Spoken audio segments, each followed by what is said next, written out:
शशिकांतजी शिंदे साहेब, जोरदार टाळ्यांनी स्वागत करूयात। आदरणीय बोलतात शशिकांतजी शिंदे साहेब।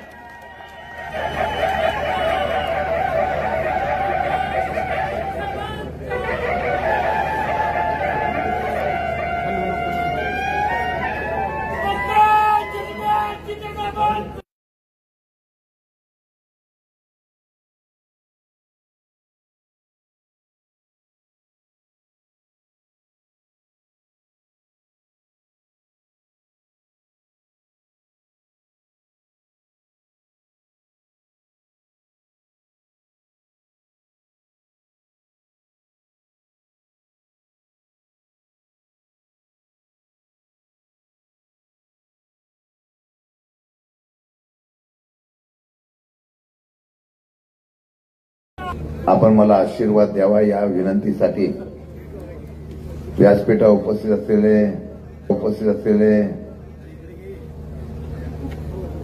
अहिल्यादेवी होळकर यांचे 13वे वंशज भूषणसिंह राजे होळकर यांचं मी आपल्या सर्वांच्या वतीने मनापासून पहिल्यांदा स्वागत करतो।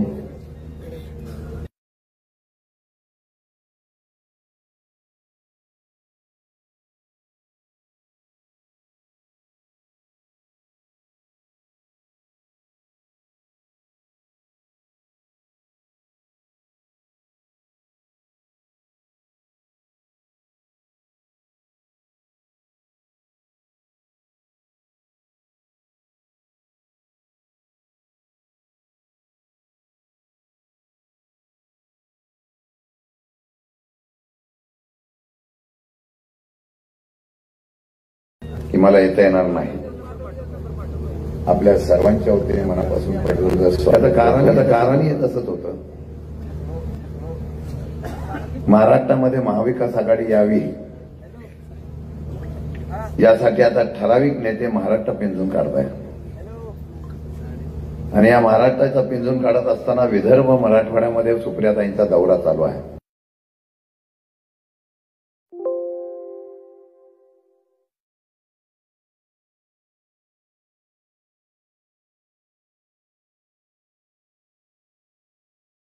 बोलता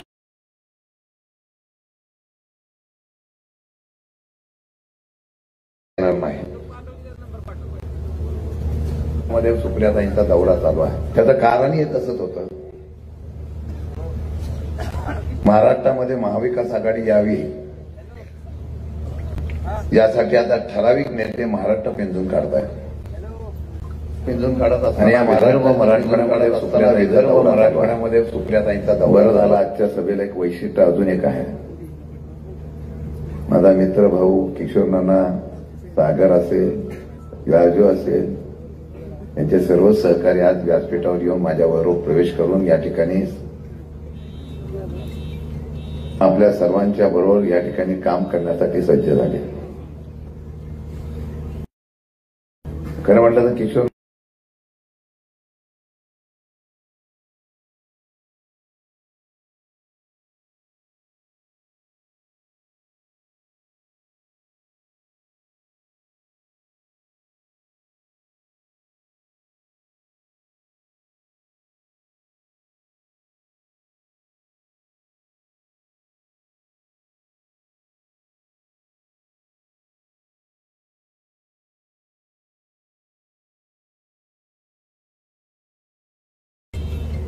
आपल्या सर्वांच्या बरोबर या ठिकाणी काम करण्यासाठी पाडळीमध्ये आमच्या कामगारांना आहे। खरं म्हटलं तर किशोर नाना सातारावरून पाडळीमध्ये आणि तो करत असताना ज्यांनी रक्त सांडलं संघर्ष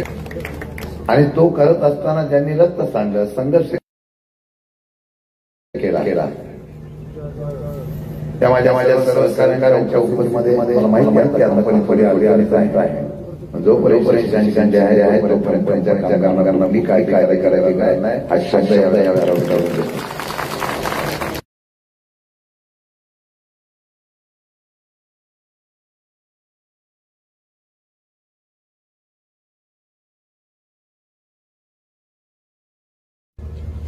पगार नाही तेवढा पगार आज या सातारावरून पाडळीमध्ये आमच्या कामगारांना आहे।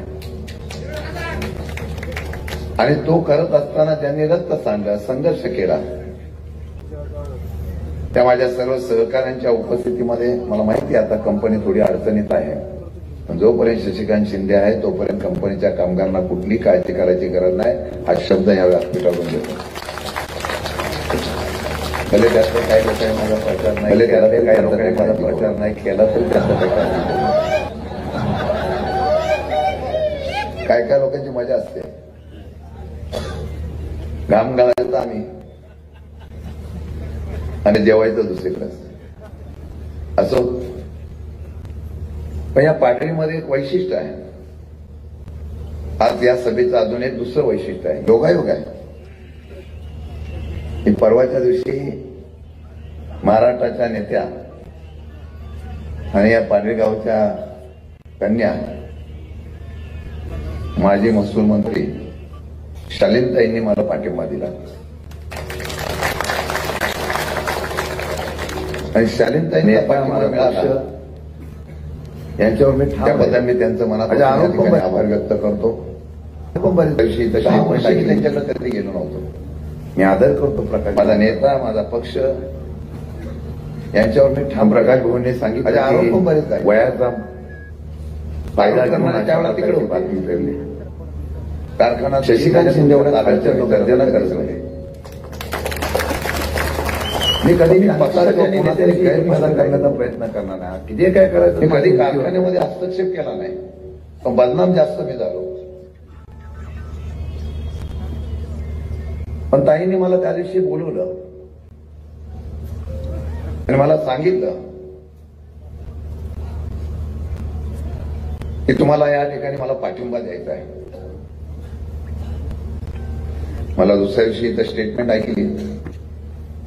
मी आदर करतो प्रकाश भाऊंचा, पण प्रकाश भाऊंनी सांगितलं की वयाचा फायदा घेऊन अशा प्रकारची बातमी फिरली. शशिकांत शिंदे एवढ्या खालच्या विचाराचा फायदा घेऊन अशा प्रकारे कर्तव्य आहे.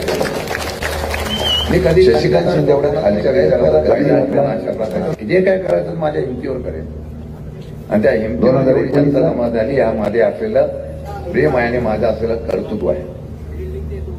वडीलधारी म्हणून मी त्यांचा मला माहिती आहे त्यांच्या मागे बोलणारा कोण आहे, कारण माझा काही स्वार्थ नाही. त्याच्या मला नाही, मला माहिती आहे राजकीय. अभिजितजींनी स्पष्टीकरण केलं, त्यानंतर शालीनताईंनी पण स्पष्टीकरण केलं. मी स्वतःहून गेलो नव्हतो, प्रकाश भाऊंकडे मी मागच्या वेळेला सुद्धा गेलो होतो. उमेदवार आहे, आशीर्वाद घ्यायला वडिलांचा काय हरकत आहे, आणि वडीलधाऱ्यांचा आशीर्वाद घेणे माझं कर्तव्य आहे. कधी घातला 2019ला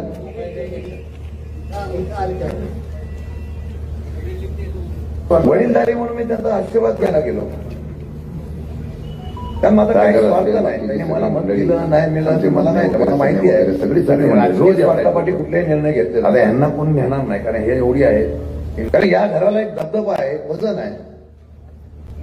म्हणून मला कार्यकर्त्यांनी सांगितलं त्यांचा आशीर्वाद घ्या.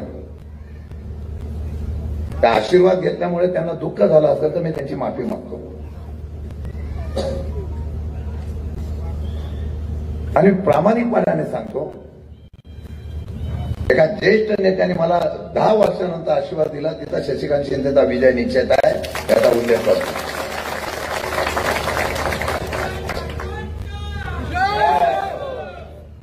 काही आल्यानंतर मला 10 कोणाचा सागर असेल, बाकीची सगळी मंडळी, आमचे मधने वगैरे सगळी मंडळी रोज येत आहेत लोक. आता यांना कोण नेणार नाही, कारण हे एवढी आहे की नेणाऱ्यालाच गाडीत घालते. मला हल्ली संध्याकाळी काय झालंय, फाड्या कोणाचा टाकला की लगेच 10 जण येतात, गाडीत घालतात, घेऊन जातात, साहेब बसतात. काय करतोस, एवढं काम केलेलं आहे तरी तुम्ही मला सोडून चाललाय. तो ऐकला नाही की बोलतो मग तुझ्याकडे बघतो. सकाळी मी रॅलीमध्ये होतो संभाजीनगरमध्ये. लोकशाही आहे, आमच्या अर्चनाताई वगैरे आम्ही सगळे होते रॅलीमध्ये. रॅली जात होती, ते एक मोठा कार्यकर्ता उभा राहिला होता. आता इथून कोण जाणार असेल तर त्याला जायला पाहिजे ना, प्रचार करण्याचा अधिकार सगळ्यांना आहे. त्यांनी मग झेंडे बेंडे दाखवून हे करण्याचा प्रयत्न केला. मी कधी सहसा कोणाला आव्हान देत नाही, पण तिथे ज्या पद्धतीने दबाव टाकला जातो ना, सामान्य लोकांना मारलं जात आहे. प्रचार करायचा नाही, फिरायचा नाही. मी आज इथून सांगतो, 23 तारखेनंतर निकाल लागल्यानंतर मी काय करतो ते फक्त बघा.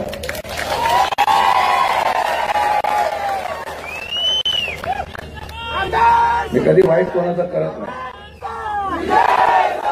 पण 20-25 वर्षाच्या राजकारणात मी प्रेमाने माणसं जिंकली. आणि हे नुसतं साताऱ्यापुरते मध्येच नाही, भूमिपुत्र काढताय. ब्राझीलला होते तोपर्यंत भूमिपुत्र दिसले नाही. भूमिपुत्राची व्याख्या मी सांगतो. तुम्ही जा मुंबईला, तुम्ही जा नवी मुंबईला, तुम्ही जा नाशिकला, जा तुम्ही पुण्याला. सातारा जिल्ह्यातल्या भूमिपुत्राला कोण जर ताकद देत असेल तर तो शशिकांत शिंदे देत असतो. जरा जरी अडचण आली ती माझी लगेच आठवण काढतात. आणि ताकद आहे तेवढी, नावामध्ये वजन आहे माझ्या, हलवण आहे. नावामध्ये तुला वजन असावं लागतं, बिनवेशाचं काम नाही ते.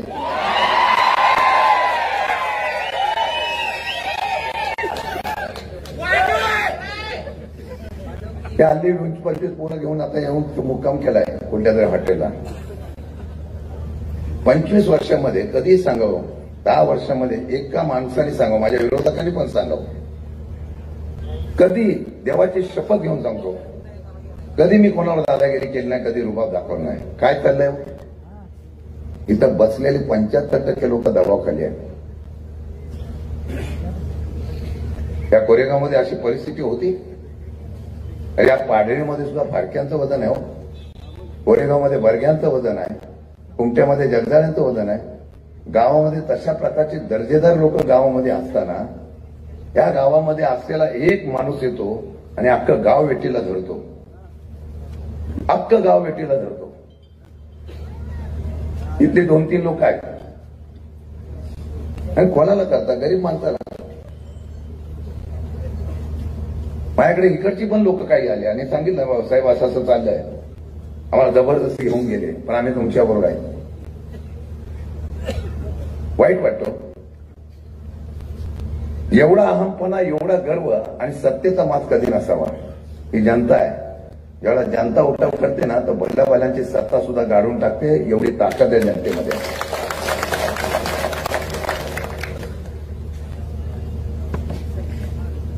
लोकशाहीने तुम्ही निवडणूक लढवा ना, मी कबूल केलं ना, मी पडलो ना. काय माझी चूक आहे? तुम्ही खटावला राहता मग कोरेगावच्या भूमिपुत्रात, तुम्ही खटावला राहता मग सातारच्या भूमिपुत्रात. या सातारा जिल्ह्यामध्ये असे नेते होऊन गेले, असे नेते होऊन गेले. या सातारा जिल्ह्याला चव्हाण साहेबांनी स्वातंत्र्याचा मंगल कलश आणला.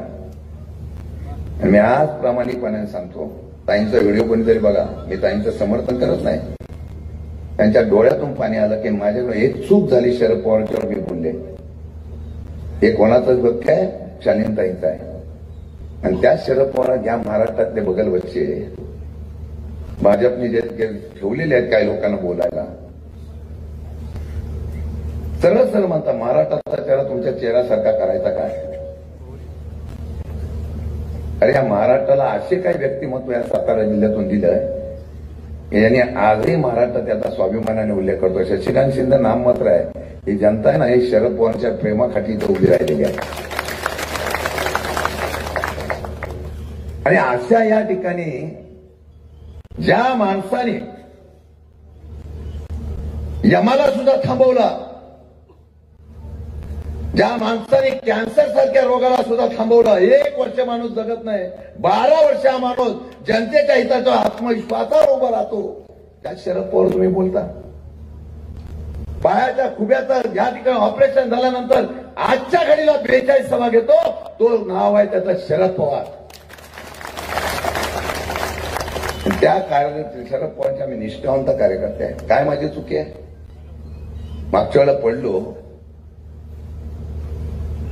त्याला मला जनतेने नाही पाडलं, तर मला माहित आहे मी महाराष्ट्रामध्ये या सातारा जिल्ह्यातून निवडून आल्यानंतर महाराष्ट्र गाजू शकतो एवढी ताकद माझी क्षमता आहे आणि ती माझ्या नेत्याने ओळखलेली आहे. हे वाढू नये म्हणून प्रयत्न करणारी मंडळी आहे. मी आपल्याला विनंती करणार आहे, या जाहिराती सोडून द्याव, फरक बघा दोघांचा. मी चेहऱ्यावर जा म्हणून म्हणणार नाही, कर्तृत्वावर जा म्हणून म्हणणार आहे. 5 वर्षात आणि माझा 10 वर्षाचा कालावधी बघा. या सातारा रोड पाडळीमध्ये प्राथमिक आरोग्य केंद्र झालं. या सातारा रोड पाडळीमध्ये नवीन ग्रामपंचायत झाली. या सातारा रोड पाडळीमध्ये जे रस्ता आता झाला तो आपल्यामध्ये झाला. या सातारा रोड पाडळीमध्ये जे जे काम करायचं सांगितलं, अरे या शशिकांत शिंदेने या भागामधला गजर व्हावा म्हणून इथं क्रीडा संकुलन उभं करण्याचा प्रयत्न केला.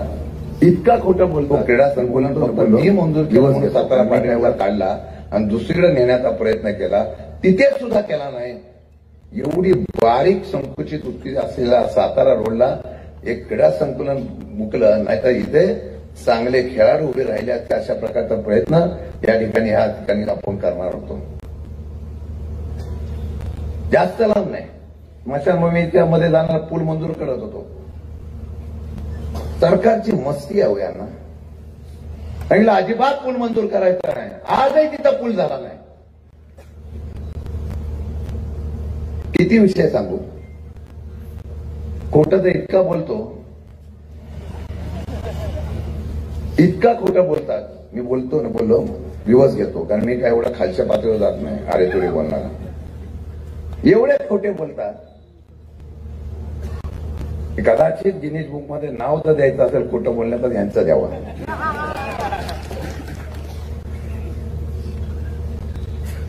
एक गुण सांगा मला, कधी चांगलं काम केलेलं आहे का?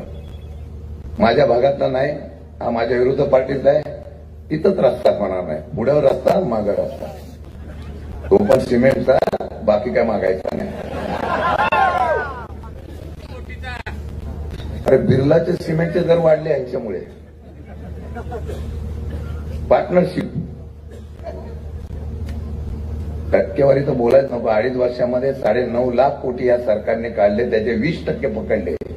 त्यांना किती टक्के मिळाले बघा, आणि तेच पैसे परत तुमच्यासाठी वापरतात. माणसं सोपी करून टाकली. या देशात राज्यात लोकशाही आहे कुठे? ते चंद्रचूड गेले, जाताना त्याने न्यायदेवतेची पट्टी काढली. जाताना ते सांगून गेले की आता तरी न्यायदेवता उघड्या डोळ्याने न्याय देत. न्यायदेवतेवर विश्वास राहिलेला नाही, निवडणूक आयोगावर विश्वास राहिला नाही. हे मी लोकसभेला पडलो, मला बोलले तुम्ही लोकसभेला पडला, हा जिल्हा आता सातारा जिल्हा पवारसाहेबांचा बालेकिल्ला का? हो, आज सातारा जिल्हा कालही पवारसाहेबांचा होता, आजही पवारसाहेबांचा आहे. सगळी यंत्रणा, सगळे नेते, सगळे पक्ष एका बाजूला गेला, फक्त शशिकांत शिंदे एकटाच होता. तरी सुद्धा 5.5 लाख मतं घेतली. 38,000 पिपाणी गेली नसती तर 32,000 मी पडलो नसतो. मी लढवणार नव्हतो. माझ्या नेत्याचा आदेश आला की चव्हाण साहेबांचा जिल्हा आणि पुरोगामी विचार तुला दाखवावे लागतील. धाडसी आहे मी. टाकली उडी आणि उभा राहिलो. मला काही छत्रपतींच्यावर वाद नव्हता. मी उलट बोललो होतो, छत्रपती तुम्हाला तिथं नसल विचारत, आमच्याकडे परत तुम्हाला खासदार करण्याची आमची तयारी आहे. मी माफी मागतो सगळ्यांची. तुम्ही सगळे आलेला काय बारीक बारीक राजकारण आहे, बोलायची सोय नाही. बिचुकल्याला गेलं की सांगता इकडं पाणी देतो, इथून पाणी तिकडं उडवतो, भांड्याला सांगतो पाणी देतो, इकडं सांगतो पाणी देतो, तिकडं सांगतो पाणी देतो. आता फक्त चंद्रावर पाणी सोडायचं बाकी राहिलं. आणि काय सरकार आहे. मी 25 वर्ष मी अभ्यासू आहे. अधिवेशन असताना यांचं ऑपरेशन केलं असतं त्या, आणि सांगतो माझ्याकडे जर आला नाही तर पाणीच देणार नाही. म्हणजे हे गाव जर आलं नाही तर ह्याला नाही पाणी देणार, पुढे पाणी देणार, त्याला नाही पाणी देणार, पुढे जाणार पाणी देणार. पुढच्या महिन्यात तुम्ही पाणी द्यायला राहिला तर पाहिजे ना. लोक आहेत तो एवढ्या गरिबांना स्वस्त समजू नका. 4 माही योजना मुख्यमंत्र्यांकडे अधिकार आहे. आचारसंहिता लागायच्या अगोदर 14 तारखेला GR निघतो. या GR मध्ये निघताना खरं मी पाण्याचं राजकारण करत नाही, उद्या करत सांगतील खटावचा पाण्याचा विरोध केला शिंदे साहेबांनी, लगेच जाहीर करतील. अरे खटावच्या पाण्याचा पहिला मंत्री असताना रिझर्वेशन कोणी केलं असं शशिकांत शिंदेने केलेलं आहे. 4 माई योजनेच्या बाबतीमध्ये इतकं पाणी दिलंय की माणच्या कोपऱ्यापर्यंत पाणी दिलंय. 2 TMC पाणी वाटण्याचा निर्णय घेतला. लोकांना सत्य परिस्थिती सांगा ना, खरोखर पाणी किती महिने भेटणार आहे, वाहतं पाणी आहे, पावसाळ्यात मिळणार आहे का काय.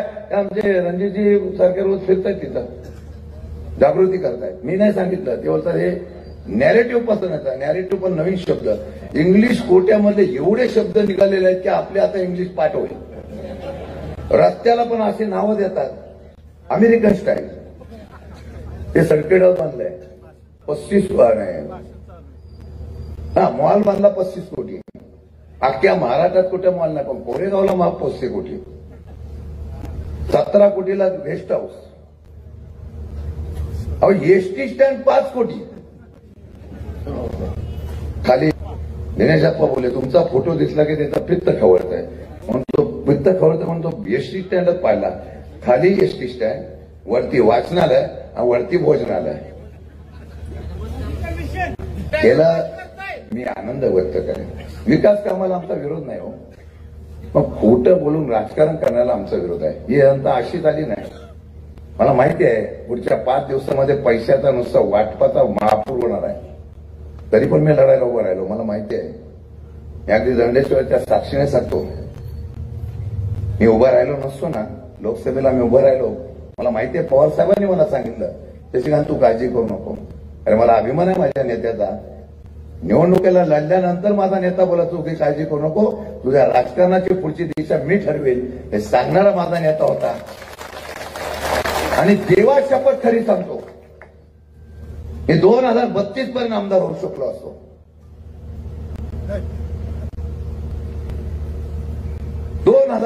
पर्यंत पण मी पवार साहेबांकडे गेलो. साहेब बोललो मी संघर्षातून उभारलेला काढलेलं करताय. माझ्याकडे काय आहे, माथारी कामगारचा मुलगा होता, हो हिमतीने उभा राहिलो. मुंबईसारख्या शहरामध्ये कामगार क्षेत्रामध्ये काम करत असताना एक संघर्ष कामगार म्हणून उभा राहिलो. साहेबांनी मला हेरलं, 5 वेळा मला आमदार केलं, 1 वेळा मंत्री केलं. अजून काय मिळायचं मला. आणि त्यावेळेला मी सांगितलं होतं साहेब मी एवढ्यासाठी उभा राहतो, जर हा माणूस परत मी नसेल तर निवडून येणे, आणि हा माणूस जर निवडून आला तर या सातारा जिल्ह्यातल्या कोरेगाव मतदारसंघातल्या माणसाला मोकळ्याने श्वास घेऊन देणार नाही, एवढी अराजकता हा माणूस मारेल. म्हणून उठाव करायचा, त्याला पाडलं पाहिजे म्हणून मी उभा राहतो. हे सांगण्याचं धाडस शशिकांत शिंदेने केलं. माझ्या जागी दुसरा कोण असताना न खर्च करता पुढची 6 वर्ष मिळतात नंतर महाराष्ट्रावर प्रचाराला गेला असता. आणि महाराष्ट्र गाजू शकतो एवढी शशिकांत शिंदेची क्षमता आहे. एक संधी फक्त तुम्ही द्या, एक संधी. तुम्हाला अभिमान वाटेल अशा प्रकारचं नेतृत्व करण्याची जबाबदारी या शशिकांत शिंदेची असेल. आता ती वाढवायची काय वाढवायची तुम्ही ठरवा. मला माहिती आहे महेश शिंदेमध्ये ती ताकद नाही हो. त्याच्या पाठीमागे असलेली शक्ती आहे ना ती मला वर येऊन देत नाही. त्यांना माहिती आहे हा जर उभा राहिला तर आपल्याला अडचणीचा ठरू शकतो. आमच्या लोकांवर काय माझ्यावर 2-2 गुन्हे दाखल केले. 6 महिने मी आत राहिलो पाहिजे. नशिबाई मी आत राहिलो नाही. मी आत राहिलो असतो तर ही आत आले असते. मी पण आभार म्हणतो. मी एखाद्याला अंगावर घेतलं तर सहसासहजी सोडत नाही. मी वाईट कधी करत नाही, पण सहनशीलता करण्याची क्षमता असेल.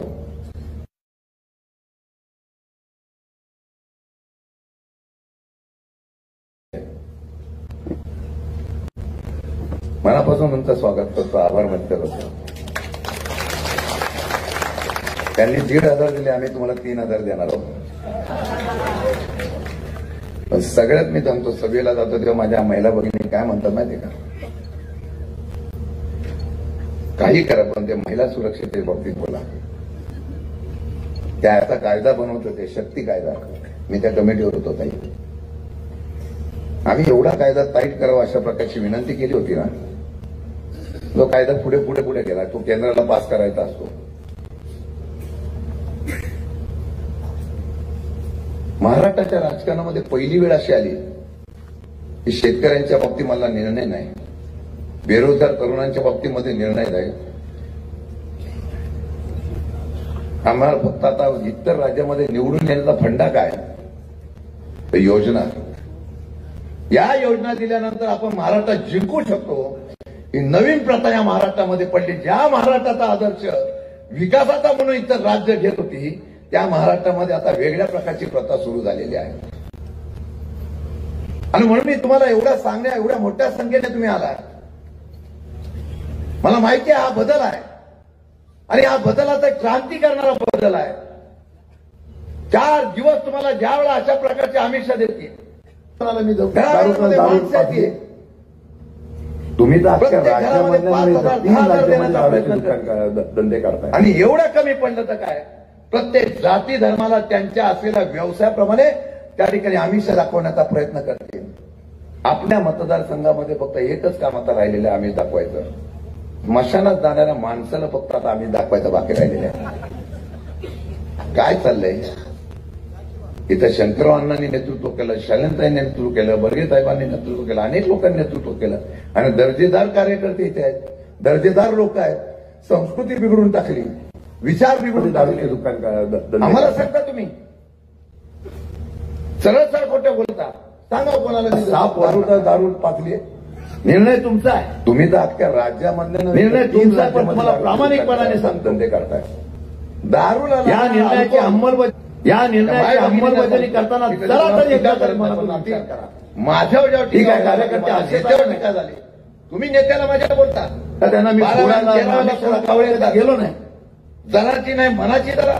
या नेत्यामुळे तुम्हाला त्या ठिकाणी पांगरखेड कारखान्याला उभारी देण्याचा प्रयत्न केला, ज्या नेत्यामुळे तुम्हाला त्या ठिकाणी ओळख जिल्हा परिषदेची झाली, त्या नेत्याला तुम्ही ज्या पद्धतीने बोलायचा प्रयत्न केला तिथं शशिकांत शिंदेने तुमचं आव्हान स्वीकारण्याचा निर्णय घेतलेला आहे. म्हणून आलेल्या सर्व जनतेला जे ऐकतात त्यांचे कार्यकर्ते त्यांना पण विनंती करेन, घरामध्ये असला साप वाढू नका, असला साप वाढू नका. निर्णय तुमचा आहे, निर्णय तुमचा आहे, पण तुम्हाला प्रामाणिकपणाने सांगतो या निर्णयाची अंमलबजावणी करताना जरा तरी एकदा तरी मनातून विचार करा. ठीक आहे कार्यकर्ते असेच आले नाही तर त्यांना मी फोडायला आमिष दाखवायला कधी गेलो नाही. या महाराष्ट्रामध्ये काय मिळालं? 2.5 वर्षामध्ये एक योजना सांगावं. देशामध्ये सरकारने 10 वर्ष काम करताना एक योजना सांगावी. या देशामध्ये असलेल्या नेत्यांनी, भाजपच्या सरकारने एकच काम केलं, फक्त व्यावसायीकरण केलं. जे कायदे बनवले गेले ते कायदे फक्त त्यांच्या असलेल्या उद्योगपतींच्या हितासाठी बनवलेले. कामगार कायदा केला, त्या कामगार कायद्यातून इतकी सूट दिली की इंडस्ट्रीवाल्यांनी कुठेही कारवाई केली तर तो कामगार मोडून जाईल. शेतकऱ्यांच्या बाबतीत ज्या पद्धतीने कायदे बनवले होते, जर या पंजाबमध्ये आणि हरियाणामध्ये आंदोलन झालं नसतं तर आपल्या शेतावर सुद्धा या उद्योगपतींनी त्या ठिकाणी डोळा ठेवला होता. एक कायदा सांगावा जनहिताचा घेतलेला. आम्ही साधे आहोत, आम्ही विचार करतो. कधीतरी धर्माचं अशा प्रकारचा वाद निर्माण करून देतात. कधी मराठा आरक्षण, कधी ओबीसी आरक्षण, कधी धनगर आरक्षण. आमचे वडकर साहेब इथून गेले निघून. मूठभर लोक तुमच्यावर राज्य करण्याचा हेतू करतात. हेतू एवढाच असतो तुम्हाला भांडवायचा आणि सत्ता घ्यायची आणि त्या सत्तेतून वेगवेगळ्या प्रकारचा हित जपायचा, व्यवसाय करायचा. हे महाराष्ट्र तुम्ही म्हणता, महाराष्ट्र छत्रपती शिवाजी महाराजांचं आम्ही नाव घेतो अभिमानाने आणि आम्ही त्यांचे मावळे म्हणतो. ज्या छत्रपतींच्या पुतळ्याचा आणि त्या ठिकाणच्या त्या स्मारकाचं मागच्या निवडणुकीला तुम्ही त्या ठिकाणी आंबेडकरांचं आणि त्यांचं स्मारक उभं करण्याचं पूजन केलं. आजही ते स्मारक उभं राहिलेलं नाही. या विधानसभेमध्ये मी आवाज उठवला होता की जगातला सर्वात असलेला आयफेल टॉवर असेल किंवा सरदार वल्लभभाई पटेलांचं ज्या ठिकाणी स्मारक असेल, मग जगाला सर्वात मोठं स्मारक कुठलं असावं तर छत्रपती शिवाजी महाराजांचं असावं. अशा प्रकारचे बांधलं. आजही ते स्मारक झालं, जे बांधलं ते पुरा हवेत पडलं. ज्याला मला 1.5 कोटी मंजूर झाले पण मला 25 लाखच मिळाले.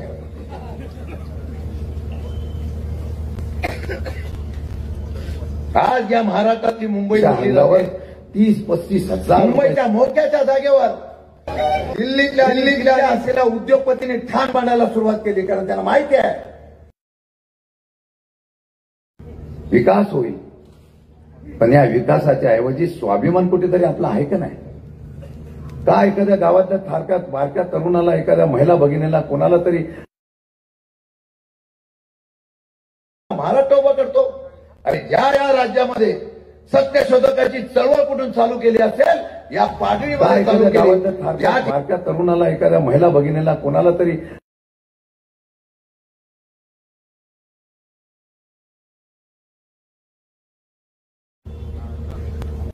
अडीच वर्षामध्ये फक्त तुम्हाला लूट चाललेला आहे. तुमच्या अंगावर 30-35 हजार रुपयाचं कर्ज केलेलं आहे. आणि हे जबाबदारीने बोलतोय. म्हणून निवडणूक आहे, रस्ते, पाणी वगैरे सगळं होत.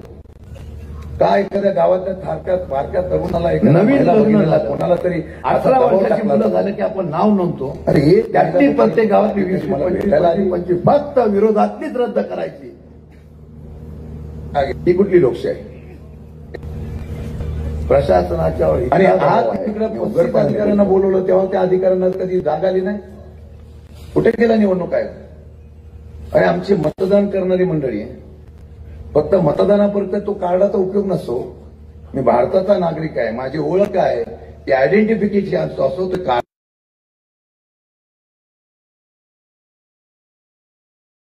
रद्द करायची. ही लोकशाही, ही निवडणूक लढवण्याची रणनीती. नवीन लग्न झालं, 18 वर्षाची मुलं झालं की आपण नाव नोंदतो. त्यातली प्रत्येक गावातली 20-25 फक्त विरोधातलीच रद्द करायची. ही कुठली लोकशाही? प्रशासनाच्यावर इतका दबाव आहे, मी उघडपणाने बोलतो, इतका दबाव आहे की सरळ सरळ त्यांचं काम करा.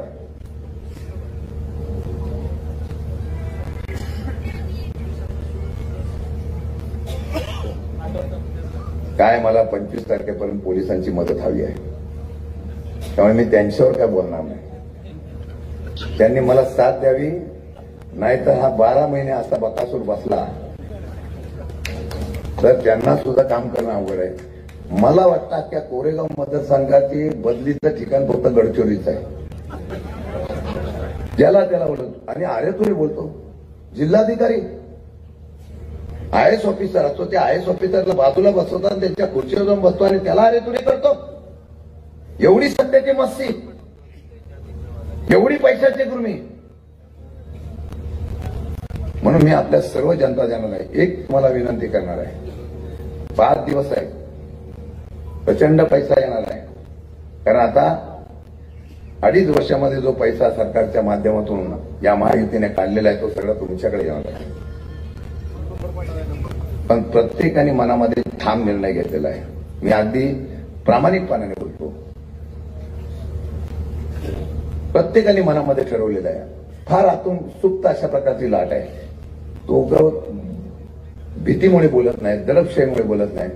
पण मतपेट्या फुटतील ना तेव्हा फक्त तुतारी वाजवणारा माणूसच असेल एवढा प्रकारचा विषय आहे. मी आज निमित्त आहे, अगदी प्रामाणिकपणा सांगतो, निमित्त आहे. मी विचार तुम्हाला करायचा आहे. या भांडरेखोरावर मी प्रेम कामना करत होतो, आहे, करतो. तिथले एक अध्यक्ष बनवले, ते आमच्या संजनाताई तिथं असतात, संजय गांधी निराधारला. लाभार्थी गरीब महिला असतील, परित्यक्त असतील, विधवा असतील, त्यांना द्यायची ऐवजी नातेवाईकांना तुम्ही मिलिटरीमध्ये माणूस त्यांना लाभार्थी बनवता. घर देताना सुद्धा खरोखर ज्यांचे घर नाही त्या असलेल्या घराला ज्याला आवश्यकता आहे त्याच्याऐवजी दुसऱ्याला तुम्ही देता. कुठली लोकशाही आहे ही? गरिबांची आहे. मी खरंच तुम्हाला सांगतो, या शशिकांत शिंदेला एक संधी द्या. काय करण्याची क्षमता आहे मला माहिती आहे. आम्ही कधी जाहिरात केली नाही. प्रत्येक ठिकाणी फ्लॅट लावले, 2 कोटी दिले, 1 कोटी दिले, 50. मी प्रत्येक गावात 10-20 कोटीची कामं केलेली आहेत. मी जाहिरात कधी केली नाही. अनुभव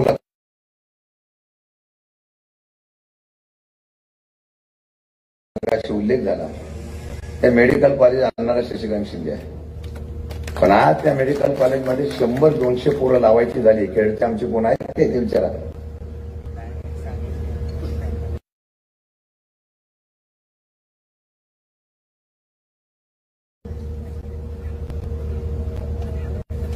कोरेगाव आहे होय, कोरेगाव मतदारसंघ. आणि जनतेला मी एवढंच सांगेल, कोणाचा तरी कानोसा घ्या आणि जी ही गुरमी आहे ना सत्तेची, ही एकदा उतरावी.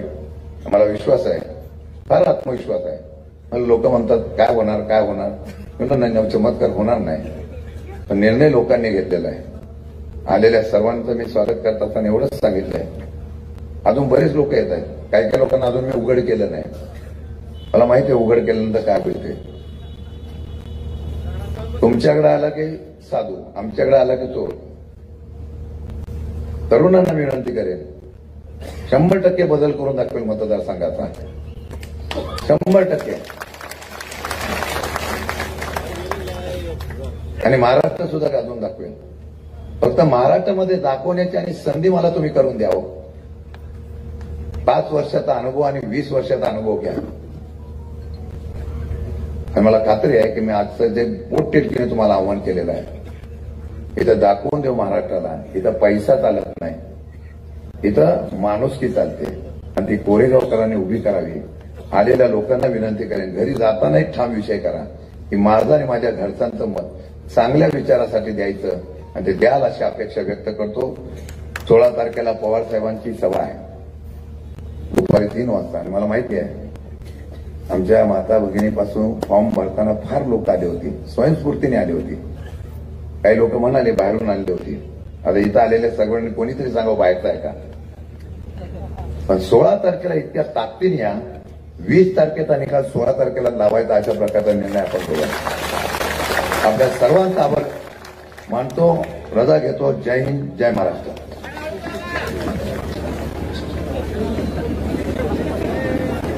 यानंतर थोडेसे काही पक्षप्रवेश आहेत. कोरेगावचे